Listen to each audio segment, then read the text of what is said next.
जी, तो हम आज का लेक्चर स्टार्ट करते हैं। जैसा कि हमारे पास लेक्चर है नर्वस सिस्टम। अब देखिए, नर्वस सिस्टम आपकी बुक में चैप्टर लिखा, आप उसको पढ़ लेंगे साहब, उसमें तो कोई इशू नहीं है। लेकिन क्वेश्चन किस तरह से आते हैं, आपने जो भी टॉपिक पढ़ना है उसको अपने चैप्टर स्पेसिफिक नहीं करना।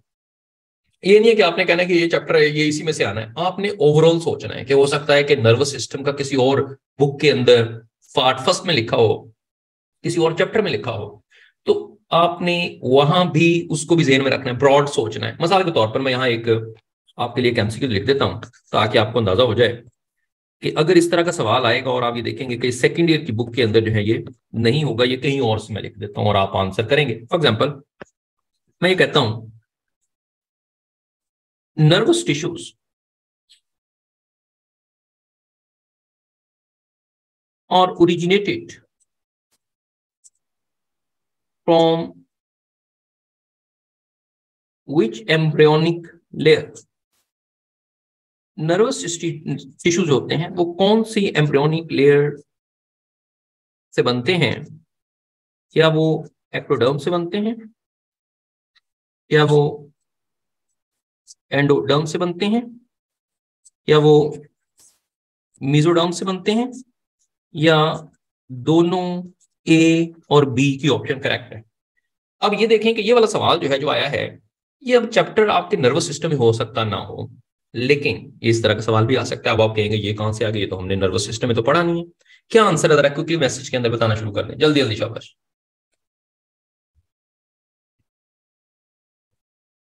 जी वेरी गुड। मुझे थोड़ा सा इससे अंदाजा भी हो जाएगा कि आपकी किस तरह की लर्निंग है, क्योंकि साफ जरा ये चीजें आपको बहुत सी चीजें पता होनी चाहिए। अच्छा, बहुत से लोगों ने क्वेश्चन जो है वो एक्टोडर्म का किया है, और ये बिल्कुल सही है कि जो एक्टोडर्म है वो इन्वॉल्व होती है formation of the nervous system. क्योंकि देखिए, आपने फर्स्ट ईयर में पढ़ा कि आपकी जो एक्टोडर्म है वो स्किन बनाती है और नर्वस सिस्टम बनाएगी। स्किन और नर्वस सिस्टम जो है वो यहां से बनता है। एंडोडर्म जो होती है वो डाइजेस्टिव सिस्टम बनाती है, और अदर जो इससे एसोसिएटेड ग्लैंड्स हैं आगे चल के हम बात करेंगे। और मेसोडर्म है, इससे बहुत से स्ट्रक्चर्स बनते हैं, जैसा कि रिप्रोडक्टिव सिस्टम इससे बनता है, जैसा कि मस्कुलर सिस्टम इससे बनता है, स्केलेटल सिस्टम जो है वो मेसोडर्म बनाती है। तो इस वजह से राइट ऑप्शन है वो एक्टोडर्म। इसका मतलब ये हुआ कि जो ये क्वेश्चन है, अब ये चैप्टर नंबर 10 के अंदर लिखा हो, फर्स्ट ईयर के अंदर, तो इस तरह का क्वेश्चन जो है वो पेपर के अंदर आपसे पूछा जा सकता है। तो ये जस्ट मैंने आपको एग्जांपल दी, हम इस तरह के आगे जो है इंशाल्लाह डिस्कस करेंगे साथ साथ। इसके साथ हमारे पास एक एमसीक्यूज की शीट भी है, लेक्चर के साथ साथ हम उसको भी डिस्कस करेंगे। अच्छा जी, अब जो कोऑर्डिनेशन होती है बॉडी के अंदर, हम जानते हैं कि एक्चुअली हमारा जो कंसर्न है वो कोऑर्डिनेशन से है। आप जानते हैं कि कोऑर्डिनेशन दो तरह की होती है। एक हमने इसमें नर्वस कोऑर्डिनेशन की बात करनी है, और एक हमने इसमें बात करनी है chemical coordination. Nervous coordination is carried out by neurons, और केमिकल कोऑर्डिनेशन जो होती है that is carried out by hormones. ये दो तरह के सिस्टम है, नर्वस सिस्टम और एंडोक्राइन सिस्टम या केमिकल कोऑर्डिनेशन का सिस्टम। ये दोनों आपने जो है इसके अंदर याद रखनी है। अब हम सबसे पहले अगर बात करें नर्वस कोऑर्डिनेशन,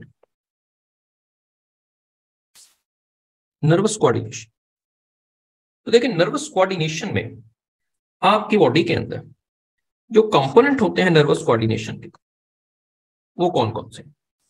आप जानते हैं कि कंपोनेंट्स में एक आपका इसमें आ जाएगा receptors,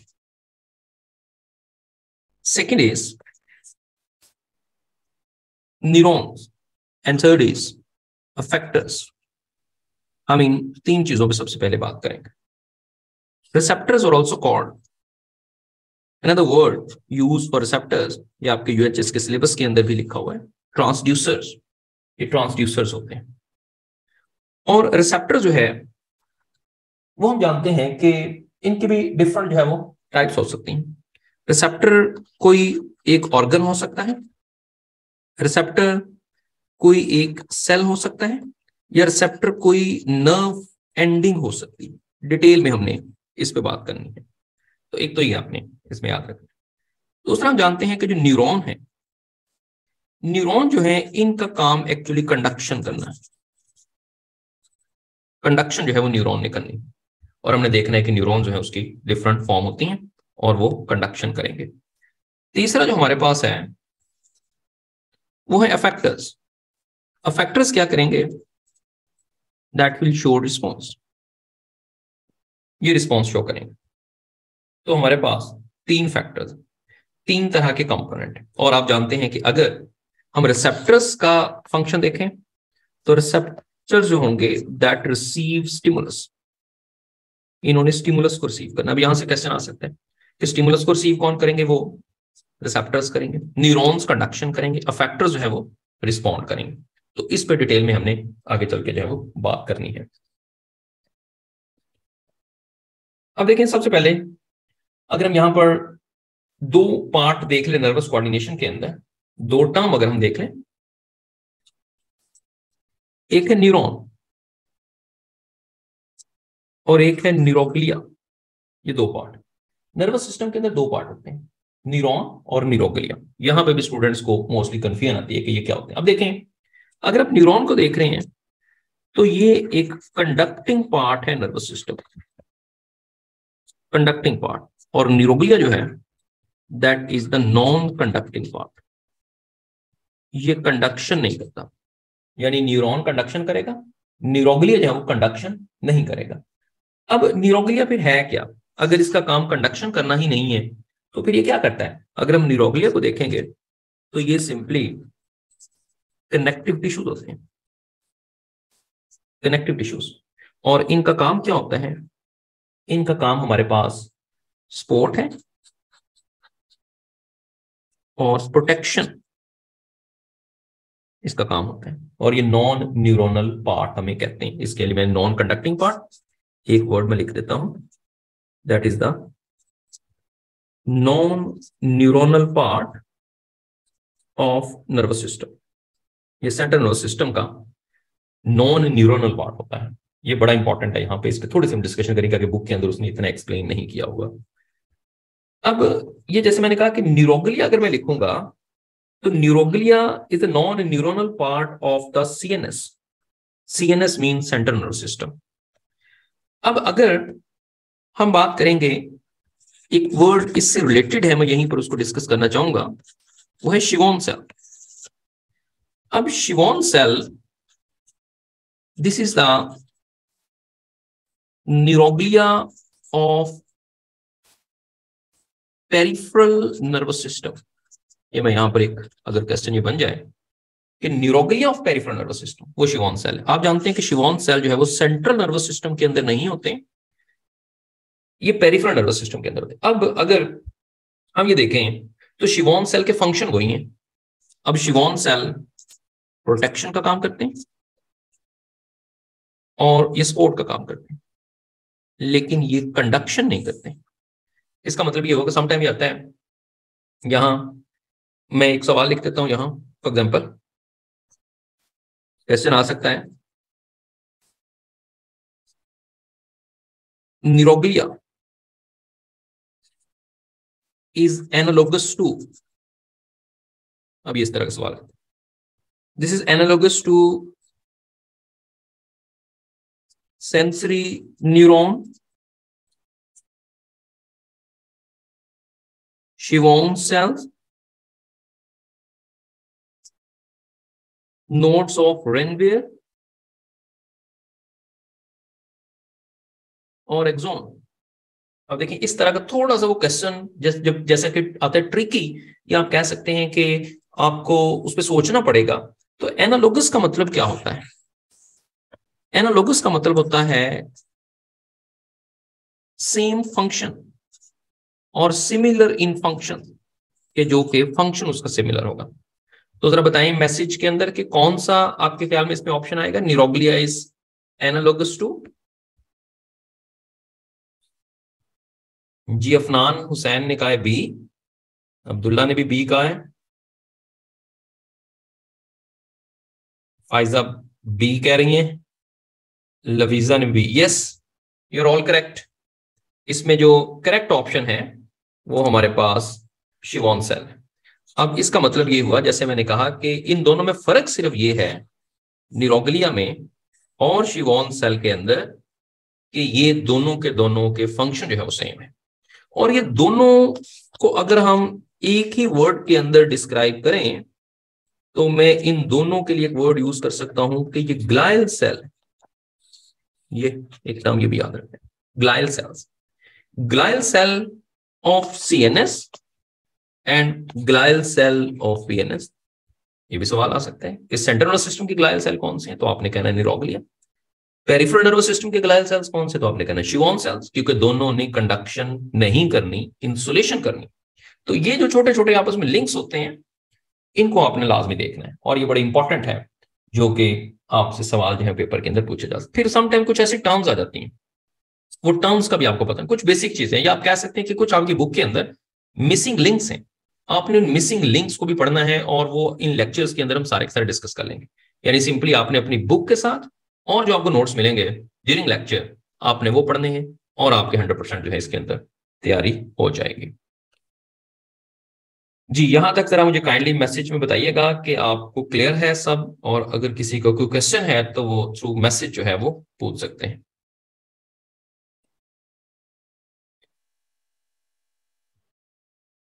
at the end of the lecture मैं आपके लिए माइक ऑप्शन जो है वो खोल दूंगा, ताकि आप खुद क्वेश्चन पूछ सके, लेकिन ड्यूरिंग लेक्चर जो है वो माइक जो है वो बंद रहेंगे, क्योंकि फिर नंबर ऑफ कैंडिडेट्स में फिर सारे के सारे एकदम में खुलेंगे तो प्रॉब्लम आ जाएगा। और ये क्वेश्चन है इसमें ना कि फेडरल पढ़नी है कि नहीं पढ़नी, मैंने आपको बताया है कि ये हर कुछ आपके लिए यहाँ मिल जाएगा, आपको कोई फेडरल पढ़ने की जरूरत नहीं है, आपको सिर्फ अपने प्रिवेंस की बुक पढ़नी है और साथ आपने लेक्चर लेना है, और ये आपके लिए मोर देन 100% जो है वो इनफ है। कोई आपको नोट्स पढ़ने की जरूरत नहीं है, कोई डिस्ट्रैक्ट होने की जरूरत नहीं है। Neuroglia is a connective tissue, मैंने आपको बताया। अब देखिए, कनेक्टिव टिश्यूज होते हैं ना, वो प्रोटेक्शन के लिए होते हैं, हमने बहुत सी जगहों पर ये कनेक्टिव टिश्यूज पढ़ने हैं। तो न्यूरोग्लिया जो होता है वो कनेक्टिव टिश्यूज की फॉर्म है, और वो अब वो डिवाइड करते हैं। मैं यहाँ आके मजीद आपको इस पे डिफरेंस बता रहा हूँ, क्योंकि हमने मेनली अभी ये चीजों को डिस्कस करना है पहले, ताकि आपके ये जो कंसेप्ट हैं क्लियर हो जाए। और यहाँ मैं बता रहा हूँ कि आपको सिर्फ अपनी पंजाब टेक्स्ट बुक जो पढ़ रहे हैं, सिंध की अपनी प्रोवेंस की, हर एक ने अपनी प्रोवेंस की बुक पढ़ के साथ इन लेक्चर्स को पढ़ लेना है। इसमें आपको हर चीज बता दूंगा, उसमें फेडरल है, ए लेवल्स है, और जो भी इससे रिलेटेड बुक्स हैं उसमें से जो जो चीजें जरूरत महसूस हुई आपको, वो साथ साथ यहाँ लेक्चर के अंदर कवर करवा देंगे।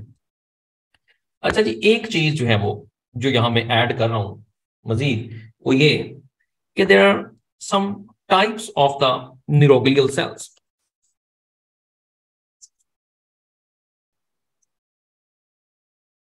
जो न्यूरोग्लियल सेल्स हैं उनकी कुछ टाइप्स हैं, जस्ट आपने नाम याद रखना है।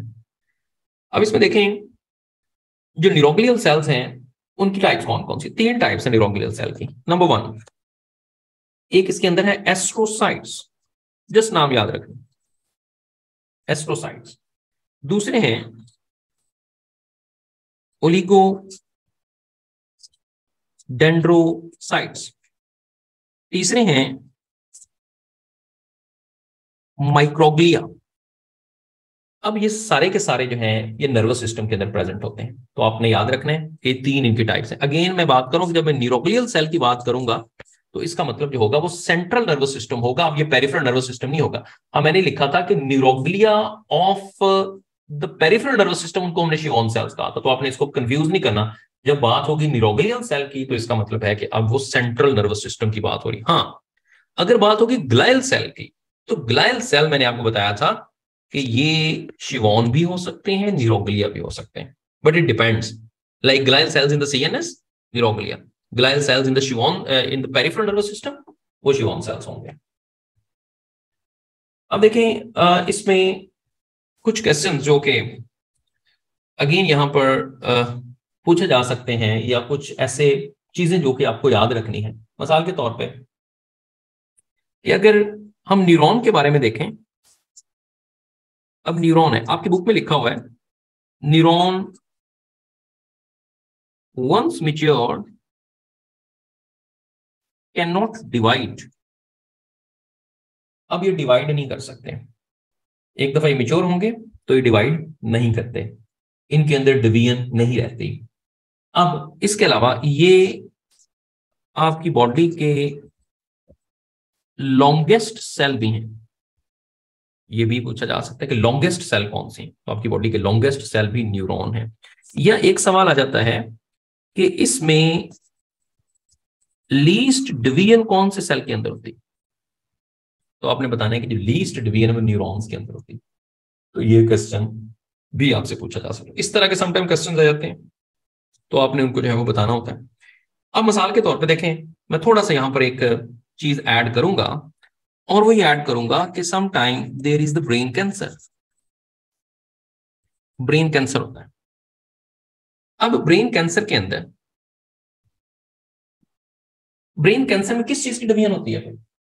इसका मतलब है कि जो ब्रेन ट्यूमर्स बनते हैं वहां पर अब कैंसर क्या होता है? कैंसर हम जानते हैं कि अनकंट्रोल्ड सेल डिवीजन, ये ऐसी सेल डिवीजन है जो कि आउट ऑफ कंट्रोल होती है। तो इसका मतलब उसमें भी कौन सी चीज जो है वो ट्यूमर कॉज करती है? अगेन ब्रेन कैंसर के अंदर जो रिस्पॉन्सिबल है वो neuroglial sales, not the neurons. तो यहां भी आप, या समटाइम आ जाता है बोथ, तो आप बोथ पे लिख देते हैं कि जी बोथ, ब्रेन में बोथ होते हैं, न्यूरॉन भी होते हैं, न्यूरोग्लियल सेल है, तो लेकिन ये ध्यान में रखना है। अच्छा जी, यहाँ पे मैं जो बात कर रहा था, अगर क्वेश्चन आ जाए कि जी ब्रेन कैंसर है, अनकंट्रोल्ड माइटोटिक डिवीजन होती है, तो फिर किस में माइटोटिक डिवीजन होगी? क्या न्यूरॉन में होगी, शिवॉन सेल्स में होगी, न्यूरोग्लियल सेल्स में होगी, या लिडिक सेल्स में होगी? तो आपका आंसर होगा कि वो न्यूरोग्लियल सेल के अंदर होगी। जी आवाज मेरी सब लोगों को आ रही है? जरा काइंडली टेक्स्ट बॉक्स में बताइएगा, और स्क्रीन भी शेयर हो रही है सब लोगों तक? जी थैंक यू। ओके, तो हम सबसे पहले न्यूरॉन्स पे ही बात कर रहे हैं, तो उसके बाद बाकी हम कंपोनेंट जो डिस्कस करेंगे। सो आज क्लास के अंदर थोड़ा सा हम ये है कि लोगों को जिनका थोड़ा सा प्रॉब्लम है, इशूज है, उनको भी रिजॉल्व करेंगे। तो आहिस्ता आहिस्ता एक आध दिन के अंदर इंशाल्लाह ये जो प्रॉब्लम्स हैं, इशूज है, आपके रिजॉल्व हो जाएंगे। तो फिर हर चीज स्मूथली चलती रहेगी, क्योंकि बहुत से लोग हैं जिन्होंने फर्स्ट टाइम ही ऑनलाइन को ज्वाइन किया है, कुछ लोगों का एक्सपीरियंस होगा। बहरहाल, अच्छा जी, अब हम आ जाते हैं, बहुत इंपॉर्टेंट है, टाइप्स ऑफ न्यूरॉन्स। न्यूरॉन्स की टाइप, और साथ हमने इसका स्ट्रक्चर डिस्कस करना है। दोनों टॉपिक को हम साथ साथ डिस्कस करेंगे। Types of neuron and structure of neuron, एक जनरलाइज न्यूरॉन बनाऊंगा, और फिर बाकी जो है वो हम उसके अंदर अदर जो न्यूरॉन उसके साथ कंपेयर करेंगे। आवाज का काइंडली देखिएगा, अपने एंड पे कोई इशू हो सकता है आपके, बाकी लोगों के साथ आवाज का कोई इशू नहीं है। समटाइम ये होता है कि प्रॉब्लम सिग्नल आपके एंड पे कोई इशू है, तो उसको प्लीज रिजॉल्व कर लें। अच्छा जी, एक जो न्यूरॉन होता है, उस न्यूरॉन के तीन पार्ट होते हैं। मैं यहाँ पर इसका एक स्ट्रक्चर ड्रॉ कर लूँ, फिर उसके बाद हम उस पर जो है वो डिस्कशन करेंगे, और बहुत इंपॉर्टेंट है, कुछ चीजें हैं जो आपने उसमें लर्न करनी। अब देखें, जो न्यूरॉन है, एक जनरलाइज न्यूरॉन अगर मैं ड्रॉ करूं, तो न्यूरॉन्स में ऐसे ब्रांचिंग लाइक स्ट्रक्चर्स होते हैं।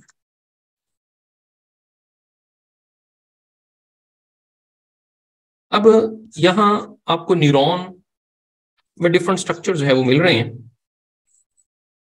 ये। अब इसके तीन मेन पार्ट होते हैं, आप जानते हैं न्यूरॉन के।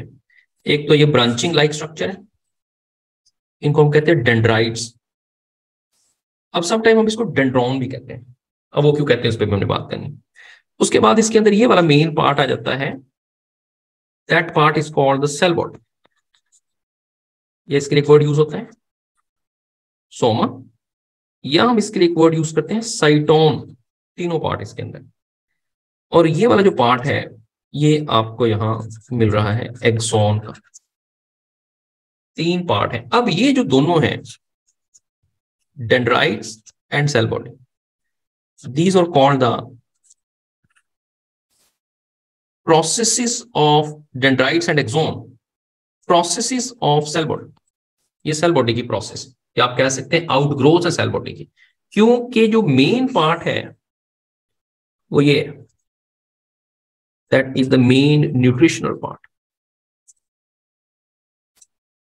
ठीक है, अब ये दोनों यहां से राइज होने। और हम ये जानते हैं, कुछ न्यूरॉन्स होते हैं उनमें जो रीजनरेशन एबिलिटी होती है, रीजनरेशन जो पावर होती है, वो सेल बॉडी की वजह से होती है। क्योंकि अगर सेल बॉडी इंटैक्ट है तो डेंड्राइट भी दोबारा बन सकते हैं और एक्सोन भी दोबारा बन सकता है। लेकिन अगर सेल बॉडी डैमेज हो गई तो फिर ये दोनों पार्ट दोबारा रीजनरेट नहीं कर सकते। अब इसके बाद यहां एक्सोन के बिल्कुल एंड पे ये पार्ट बड़े इंपॉर्टेंट है, इसको हम एक्सोनल टिप्स या एक्सोनल टर्मिनल कहते हैं, एक्सोनल टिप या एक्सोनल टर्मिनल, क्योंकि यहां से सिग्नल आगे पास ऑन होना है। तो आगे चल के हमने बात करनी है कि जो पार्ट आगे सिग्नल को डिलीवर करता है वो एक्सोनल टर्मिनल है। कैसे? क्योंकि यहां से हम जानते हैं कि न्यूरो ट्रांसमीटर्स जो हैं वो प्रोड्यूस होने हैं, जो कि केमिकल मैसेंजर्स हैं जिन्होंने सिग्नल अगले न्यूरॉन को देना है। इसमें देखिए यहां एक पार्ट जहां से न्यूरॉन राइज हुआ है, सॉरी जो एक्सोन राइज हुआ है, इसको हम कहते हैं एक्सोनल हिलॉक। ये बड़ा इंपॉर्टेंट पार्ट, एक्सोनल हिलॉक, क्योंकि यहां से एक्सोन राइज हुआ है, तो ये भी बड़ा इंपॉर्टेंट इसमें आपने याद रखना है। अच्छा, एक्सोन के बाहर की तरफ आपको यहां पर शिवॉन सेल्स मिलते हैं, लाइक दिस, ये these are the Schwann cells. Just a minute.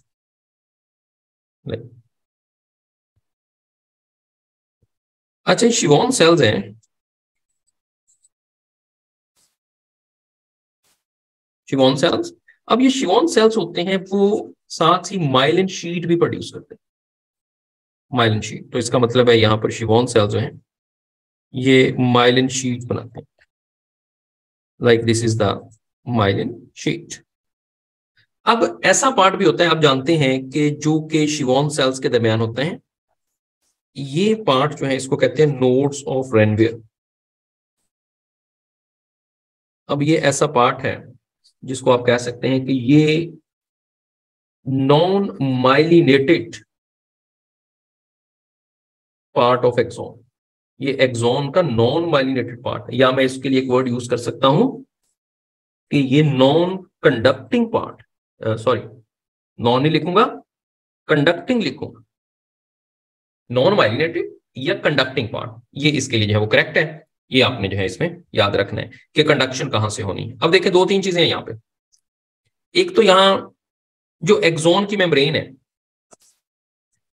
इसको एक्सोन की मेम्ब्रेन को हम, ये वाली, इसको हम एक्सोलीमा कहते हैं, जैसे आपने मसल की मेम्ब्रेन को सार्कोलीमा कहा। तो जो कंडक्शन है वो एक्सोलीमा में होनी, यहां पर होनी। तो इसका मतलब है कि कंडक्शन, अब मिसाल के तौर पे, अब जब यहां पर शिवॉन सेल आ जाएगा और माइलिन शीट प्रोड्यूस कर देगा यहां पर, इसका मतलब है कि ये पार्ट नॉन कंडक्टिंग बना देगा, क्योंकि इसके बाहर ये सारी माइलिन बना देगा ये, तो इसमें से कंडक्शन नहीं होनी। लेकिन कुछ पार्ट बच जाएंगे, मतलब ये भी उसने इंसुलेटर बना दिया, इसको भी उसने इंसुलेटर बना दिया। इसका मतलब है कि अब जो हमारे पास नर्व इंपल्स है वो यहां से इस पार्ट में से होती हुई जाएगी, नोड्स टू नोड्स जाएगी, जंप करना शुरू कर देगी, और जब जंप करना शुरू कर देगी तो स्पीड तेज हो जाएगी। तो एक बात याद रखना है कि जो स्पीड होती है नर्व इंपल्स की, उसको जरा देख लें कि अगर तो न्यूरॉन माइलिनेटेड है, माइलिनेटेड न्यूरॉन में स्पीड जो है 100 से 120 मीटर पर सेकंड तक होती है, इतनी हाई स्पीड होती है। लेकिन जो न्यूरॉन नॉन माइलिनेटेड न्यूरॉन्स होते हैं उनके अंदर जो स्पीड है वो 1 to 3 मीटर पर सेकंड होती है। तो ये इसमें इंपॉर्टेंट है, और साथ आपको इसका स्ट्रक्चर जो है वो आपको याद रखना है। अब देखें कुछ ऐसे ऑर्गेनल्स होती हैं जो कि न्यूरॉन्स के अंदर होती हैं, ऑर्गेनल्स इन न्यूरॉन। यहां से सवाल आया कि कौन कौन से पार्ट जो है वो कहां पर मेनली प्रेजेंट होते हैं। अब देखिए अगर मैं यहां पर बात करता हूं कि कौन कौन सी ऑर्गेनल्स इसके अंदर प्रेजेंट होती हैं, इसमें न्यूक्लियस है, और न्यूक्लियस जो होता है वो सोमा के अंदर, यानी कि सेल बॉडी के अंदर जो है वो प्रेजेंट होता है, प्रोमिनेंट न्यूक्लियस होता है। और इसके अलावा अदर सेल ऑर्गेनल्स जो है आपको सोमा के अंदर मिलती हैं। और कौन कौन सी सेल ऑर्गेनल्स हैं, उसमें एंडोप्लाज्मिक रेटिकुलम है, उसमें राइबोसोम्स भी होते हैं, फिर इसमें गोल्जी हैं, फिर माइटोकॉन्ड्रिया भी आपको मिलते हैं जो कि उसके अंदर इंबेडेड फॉर्म में प्रेजेंट होते हैं। और स्पेसिफिकली जब हम देखते हैं साइटोन के अंदर या सेल बॉडी के अंदर, तो इसमें एक स्पेसिफिक स्ट्रक्चर आपको मिलता है, that is called the Nissl's granule, this is specifically characteristics of the soma और द सेल बॉडी, इसकी कैरेक्टरिस्टिक्स आपको मिलती है। अब इसमें क्या होता है, इसमें कौन कौन सी ऑर्गेनेल्स होती हैं? राइबोसोम्स इसके अंदर जो प्रेजेंट होते हैं, that is present with the endoplasmic reticulum और specially rough endoplasmic reticulum and Golgi apparatus. तीन चीजें मिलकर निसल्स ग्रेन्यूल बनाती हैं। तो ये भी बड़ा इंपॉर्टेंट है कि निसल्स ग्रेन्यूल जो है वो क्या होता है और वो किसके अंदर है, वो आपको सोमा के अंदर यानी कि सेल बॉडी के अंदर मिलेगा। एक तो याद रखना है। दूसरा इसमें देखेंगे कि जो एक्सोन है, एक्सोन के अंदर जो साइटोप्लाज्म होता है उसको हम एक्सोप्लाज्म कहते हैं, that is called the axoplasm. इसके अंदर भी आपको सेल ऑर्गेनेल यानी एक्सोप्लाज्म के अंदर, और आगे चल के हम ये देखेंगे कि इसमें भी आपको माइटोकॉन्ड्रिया भी मिलते हैं। इसके अलावा इसमें कुछ फाइबर्स होते हैं जो कि नर्व इंपल्स की कंडक्शन के अंदर हेल्प करते हैं। थ्रू आउट द जो साइटोप्लाज्म है, ये सारे के सारे जो ऑर्गेनल्स हैं वो प्रेजेंट होते हैं। अच्छा, इसमें जो न्यूरॉन्स हैं हम उनकी बात करते हैं जी। निसल्स ग्रेन्यूल का मैंने आपको बताया कि निसल्स ग्रेन्यूल के अंदर तीन चीजें होती हैं। राइबोसोम्स होते हैं, वो एसोसिएट करते हैं रफ एंडोप्लाज्मिक रेटिकुलम और गोल्जी बॉडीज के साथ या गोल्जी अपैरेटस के साथ, तो उसको हम निसल्स ग्रेन्यूल्स कहते हैं। और ये साइटोप्लाज्म ऑफ द साइटोन और द सेल बॉडी जो है वो प्रेजेंट होते हैं। हाँ, फिर मैंने आपको बताया कि एक्सोन के अंदर भी कुछ सेल ऑर्गेनल्स होती हैं। अब एक्सोन के अंदर सेल ऑर्गेनल्स कौन सी है वो लिख देता हूं यहाँ पे, ताकि हम सेल ऑर्गेनल्स वाले टॉपिक के अंदर ये देख लें। अब एक्सोन के अंदर आपको माइटोकॉन्ड्रिया मिलते हैं। माइटोकॉन्ड्रिया के अंदर इसमें माइक्रोट्यूब्यूल्स भी हैं, ये भी इसके अंदर प्रेजेंट होती हैं। फिर इसमें न्यूरोफिब्रिल्स होते हैं, एक्सोन का जो एक्सोप्लाज्म होता है। इसके अलावा इसके अंदर रफ एंडोप्लाज्मिक रेटिकुलम भी होते हैं, इसके अंदर गोल्जी अपैरेटस भी होते हैं। ये सारी की सारी चीजें जो है आपको एक्सोप्लाज्म के अंदर भी मिलती हैं, यानी कि जो कि एक्सोन होता है। ये याद रखना है कि ऑर्गेनल्स कौन सी कहां, लेकिन निसल्स ग्रेन्यूल जो है वो सिर्फ और सिर्फ सोमा के अंदर या सेल बॉडी के अंदर प्रेजेंट होता है। अच्छा जी, उसके बाद जो पाथवे होता है ऑफ नर्व, वो कैसे पास ऑन करता है? देखिए, उसमें ये होता है कि जो डेंड्राइट्स हैं वहां से सिग्नल सेल बॉडी को जाना है और सेल बॉडी से एक्सोन को जाना है। तो इसका मतलब है कि जो डेंड्राइट्स होते हैं ये सिग्नल्स को सेल बॉडी या सोमा की तरफ लेके जाते हैं और ये सिग्नल को अवे लेके जाते हैं सोमा से। ये भी इसमें बड़ा इंपॉर्टेंट है जो कि याद रखना है। अच्छा जी, अब हम आ जाते हैं टाइप्स ऑफ न्यूरॉन्स में।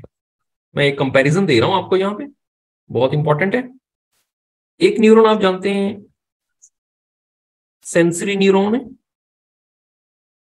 दूसरा हमारे पास मोटर न्यूरॉन है, तीसरा हमारे पास इंटरन्यूरॉन है। तीन तरह के न्यूरॉन, और तीनों का कंपैरिजन डायग्राम भी आपको बताऊंगा कि तीनों के अंदर डायग्रामेटिकली क्या डिफरेंस है, क्योंकि समटाइम डायग्राम भी आ जाती है पेपर के अंदर कि बताएं ऑप्शन के अंदर आइडेंटिफाई करें कि कौन कौन से न्यूरॉन। देखिए, जो सेंसरी न्यूरॉन होता है इसके लिए मैं एक वर्ड यूज करता हूं, that is also called afferent neuron. इसको एफरेंट, मोटर को इफरेंट न्यूरॉन कहेंगे और इंटर को एसोसिएटिव या रिले न्यूरॉन कहते हैं। अभी इनके नाम। अब एफरेंट क्यों? अब एफरेंट इस वजह से कि ये सिग्नल को रिसेप्टर से सीएनएस की तरफ लेके जाते हैं, यानी कि एफरेंट का मतलब होता है इनटू, तो ये सीएनएस की तरफ लेके जाएंगे, इस वजह से एफरेंट है। अब ये एफरेंट क्यों है? क्योंकि ये सीएनएस से सिग्नल को आउट लेके जाते हैं, पेरिफेरल नर्वस सिस्टम की तरफ लेके जाते हैं, और आप जानते हैं कि वहां पर अफेक्टर्स होते हैं जहां ये सिग्नल को ट्रांसफर करते हैं, तो away from that CNS, so that's why they are called the efferent. अब इसको हम एसोसिएटिव रिले या इंटर क्यों कहते हैं?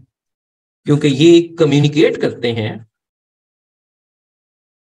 Between sensory and motor neuron. इस सेंसरी और मोटर न्यूरॉन को आपस में कम्युनिकेट करवाते हैं, so that's why they are called the inter neuron. अब इसके बाद आ जाते हैं फर्दर डिफरेंस। जो सेंसरी न्यूरॉन होते हैं इनमें डेंड्रॉन होता है और इनमें डेंड्रॉन लॉन्ग होता है और इनमें एक्सॉन शॉर्ट होता है। मोटर में डेंड्राइट्स होते हैं, डेंड्राइट्स शॉर्ट होते हैं और एक्सॉन लॉन्ग होता है। और आप जानते हैं कि सम टाइम इसकी लेंथ 1 मीटर तक हो सकती है। इसलिए मैंने बताया कि लॉन्गेस्ट सेल जो है वो न्यूरॉन है बॉडी के अंदर, क्योंकि मीटर तक उसकी लेंथ जो है वो जा सकती है। इंटरन्यूरॉन में mostly both axon and dendrites short, ये दोनों के दोनों शॉर्ट होते हैं। तो ये भी हमें यहां पर इसमें डिफरेंस डायग्राम में बनाता हूं, वहां भी आपको मिल जाएगा। लेकिन समटाइम इंटरन्यूरॉन के अंदर क्योंकि उसकी डिफरेंट शेप्स होती हैं तो उसमें वैरायटी आ जाती है, लेकिन ज्यादातर उसमें दोनों जो है वो शॉर्ट होते हैं। सेंसरी न्यूरॉन में जो डेंड्रॉन है and cell body outside CNS, ये सीएनएस से बाहर होता है, but axon move into CNS, लेकिन जो एक्सॉन है वो सीएनएस के अंदर जाता है। याद रखना बड़ा इंपॉर्टेंट है, और इसकी डायग्राम भी आपको बना के दिखाऊंगा कि वाकई ऐसा आपको मिलेगा। मोटर न्यूरॉन में जो डेंड्राइट्स हैं एंड सेल बॉडी और cell body both inside CNS, ये इनसाइड सीएनएस होता है, but axon move outside CNS, और ये सीएनएस के बाहर आता है। ये फर्क है। और आप जानते हैं कि इंटर न्यूरॉन जो होता है वो सारे का सारा तमाम पार्ट्स इसके सीएनएस के अंदर होते हैं, इनसाइड सीएनएस, ये सीएनएस के अंदर होगा। तो ये भी इसमें आपने याद रखना है। अब देखें जो सेंसरी न्यूरॉन होते हैं ये, जैसे मैंने आपको बताया कि ये माइलिनेटेड हो सकते हैं, ये भी माइलिनेटेड, लेकिन ये कभी भी माइलिनेटेड नहीं होते, नॉन माइलिनेटेड होते हैं। और आप जानते हैं कि ये जो इंटरन्यूरॉन है ये सीएनएस का हिस्सा है, और जो सेंसरी और मोटर न्यूरॉन है वो पेरिफेरल नर्वस सिस्टम का हिस्सा है। ये भी फर्क इसके अंदर आ जाए। तो पूछा जा सकता है कि कौन सा सीएनएस का पार्ट नहीं है, या कौन सा पीएनएस का पार्ट नहीं है, या कौन सा पीएनएस का पार्ट है। तो सेंसरी और मोटर दोनों पेरिफेरल नर्वस सिस्टम का, और इंटरन्यूरॉन दोनों सेंट्रल नर्वस सिस्टम का पार्ट जो है वो ये सेंट्रल नर्वस सिस्टम का पार्ट है। तो ये भी आपने इसके अंदर जो है वो याद रखना है। अच्छा, अब मैं आ जाता हूं इसके अंदर जो डायग्रामेटिकली आपने इसको जो है वो डिफरेंशिएट करना है। तो डायग्रामेटिकली आपने कैसे डिफरेंशिएट करना है इसको देखें। यहां मैं डायग्राम बना लेता हूं तीनों की, ताकि आपको पता चल जाए कि कौन सी किस तरह से। देखें, अगर तो मैं सेंसरी न्यूरॉन को बनाऊंगा तो सेंसरी न्यूरॉन में जो लंबा पार्ट होगा ना वो एक्सॉन डेंड्रॉन का पार्ट, लाइक दिस। अगर तो आपको इस तरह की डायग्राम मिल रही है, लाइक दिस, अभी आपने पहचान लेना है कि ये वाला जो न्यूरॉन है ये सेंसरी न्यूरॉन। अब कैसे आपने पहचाना कि ये सेंसरी न्यूरॉन है? उसमें आपने ये पहचाना कि इसके अंदर ये वाला जो पार्ट है that part is dendron, this is cell body, and this is axon. तो आप देखें डेंड्रॉन बड़ा है और एक्सॉन जो है वो छोटा है। तो इस वजह से हम यहां पर आइडेंटिफाई कर सकते हैं कि ये वाला जो न्यूरॉन है ये सेंसरी न्यूरॉन है। अब इसके साथ ये जो है एक और निशानी भी हो सकती है, यहां इसके साथ रिसेप्टर सेल्स अटैच होंगे, रिसेप्टर्स। अब रिसेप्टर सेल्स में लाइक मैं कहता हूं क्योंकि स्किन का पार्ट हो सकता है, रिसेप्टर तो हमने आगे चल के पढ़ने भी। अब यहां जब आप मोटर न्यूरॉन बनाएंगे तो मोटर न्यूरॉन जो है उसके अंदर, जैसे हमने जनरलाइज न्यूरॉन बनाया था, तो उसी तरह का ये न्यूरॉन बनेगा। इसके अंदर ये जो पार्ट होगा एक्सोन का पार्ट लेंथी होगा, ये वाला आपको मिलेगा। ये मैं यहां पर शिवॉन सेल्स बना रहा हूं। अब इसके अंदर आप देखेंगे ये एक्सोन है और इसके अंदर एक्सोन लेंथी, तो ये वाला जो है वो मोटर न्यूरॉन। अब जब आप इंटर न्यूरॉन बनाएंगे, इंटर न्यूरॉन में 2-3 निशानियां आपको बता देता हूं। इंटर न्यूरॉन के अंदर एक तो निशानी ये है कि उसके ऊपर ब्रांचेस बहुत ज्यादा होते हैं।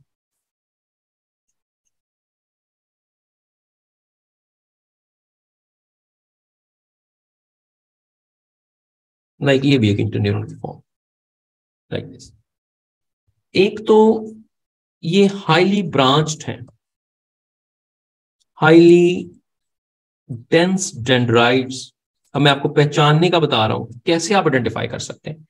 दूसरा, ये जो एक्सोन होगा ना, एक्सोन आपको बहुत ज्यादा थिन मिलेगा और इसमें नो शिवॉन सेल्स, इसमें शिवॉन सेल्स नहीं होंगे।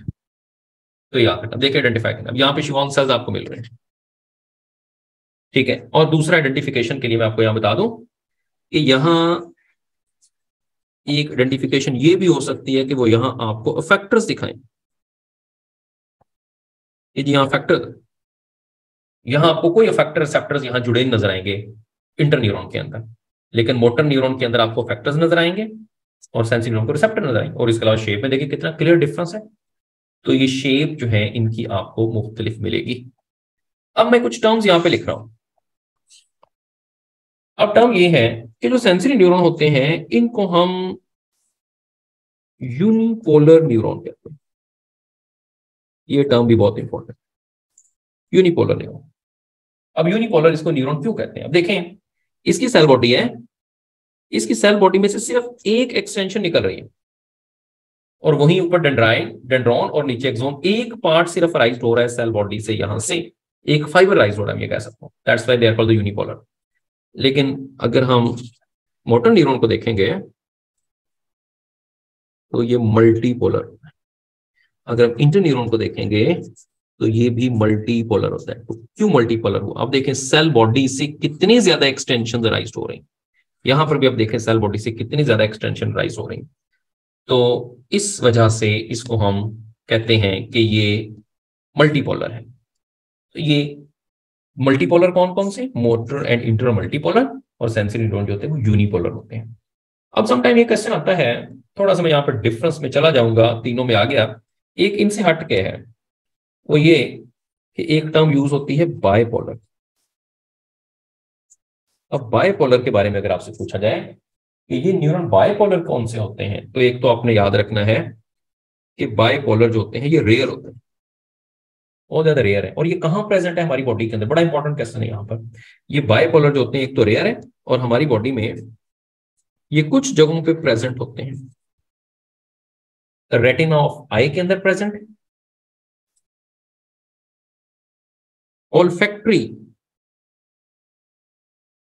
एपिथेलियम में, यानी जो ओल्फैक्टरी कहते हैं सेंस ऑफ स्मेल के लिए जो एपिथेलियम होती है नोज के अंदर, और इसके अलावा ये इनर ईयर के अंदर प्रेजेंट है। और ये बायपोलर न्यूरॉन होते हैं। लेकिन मल्टीपोलर ये आपको पता है कि कहां कहां पर प्रेजेंट होते हैं। बायपोलर न्यूरॉन का मैंने आपको बता दिया है कि ये किन जगहों पर हमें यहां पर मिलेंगे। तो ये तीनों के अंदर आपको डिफरेंस मिलता है और यहां डिफरेंस का क्वेश्चन भी पूछा जा सकता है। और जितने भी आपको डिफरेंस लिखवाए हैं ये आपको पता होना चाहिए, क्योंकि आगे हमने चल के अप्लाई करना है, तो वहां जाके देखेंगे कि कौन सा न्यूरॉन कहां पर आ रहा है। अब जो न्यूरॉन्स होते हैं फंक्शन उसका कंडक्शन ही है, ठीक है। बहुत से क्वेश्चन आ रहे हैं, मैं असल में ना आपने भी उन क्वेश्चंस को करना है जो कि किसी तरह से आपकी लर्निंग कर रहे हैं। बहुत से ऐसे सवाल होते हैं जिनको जरूरत नहीं होती, ना ही वो कभी पूछे जाते हैं, वो जस्ट डिस्ट्रैक्ट करने के लिए। समटाइम होता है स्टूडेंट्स को, जी ये सवाल आ गया, वो आ गया फेसबुक पे, मैसेजेस पे, ये इसका क्या, लास्ट डेज के अंदर स्पेशली ऐसा होता है। इस चीज से आपने बचना है। आप पिछले पेपर उठा के देख लें, बल्कि हमने प्रैक्टिस करनी है। कोई ऐसा सवाल आया हो कि जो कि जस्ट आपके लर्निंग बेस्ड हो, नॉलेज बेस्ड हो, कोई ऐसे अनयूजुअल से चीजें होती है, साफ हम लाइफ को पढ़ रहे हैं तो इसमें तो बहुत, लेकिन you must stick with your syllabus और कॉन्सेप्ट्स, और जो चीजें आपकी लर्निंग के चाहिए वही आपने सीखनी। इररेलेवेंट चीजों की तरफ आपने नहीं जाना कि ये कैसे हो गया, इसका हर एक का मकसद, हर एक का कौन है, हर एक के आगे एटोलॉजी है, बहुत आगे साइंस तो बहुत वास्ट है। लेकिन आपने इन चीजों को फोकस करना है जो आपके फायदे में और जो सवालों पूछे जाते हैं। तो जब हम बहुत ज्यादा डीप उनके अंदर जाना शुरू होते हैं, अच्छा ये कैसे वो कैसे वो, फिर इसका मतलब कहते हैं ना कि जो है ज्यादा तहकीक में जाते हैं तो वो बंदा गुमराह होना शुरू होता है, वो वाली बात है।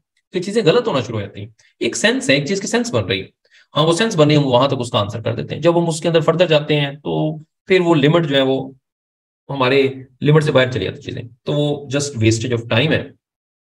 हाँ, डेंड्राइट और डेंड्रॉन में क्या फर्क है, ये क्वेश्चन पूछा गया है।